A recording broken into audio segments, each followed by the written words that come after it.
welcome to the start-finish straight here in Portland after a busy weekend of racing.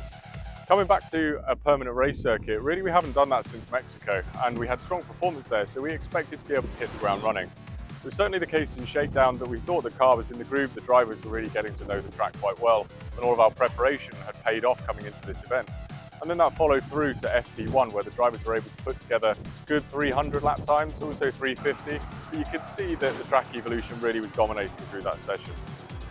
Now moving into the Saturday, we had FP2 qualifying and race to contend with. It's quite late in the day compared to what we're used to, so temperatures had already come up by FP2.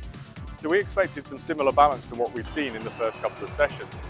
But for both drivers, they found there was a lot of instability under braking going into the big stops at the end of the two big straights that you have here. But we knew we needed to really make sure that the car was set up individually for qualifying for those braking sessions, but then also something that we could carry through to the race to maximize our efficiency.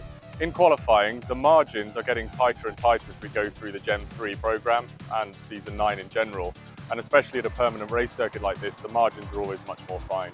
And that really came to the fore in qualifying, where we were a couple of tenths off the pace, and that pushes you down from P1 and P2 down to P8, P9 within the group stage, and means you can't progress through to the duels. Now we were spread, both ourselves and our customer team, at the beginning of the race in terms of starting position, so we couldn't really work together, but you could see throughout the race session there was just so many overtakes that the low energy we were provided for here at Portland just meant that it was difficult to predict what was going to happen. Both our drivers started off really efficiently, making sure they were clinical in the moves forwards, but Roberto Murray had an issue with his car which retired him for the race. And with Lucas, we had to then see when we could bide our time and use that extra energy to push forwards.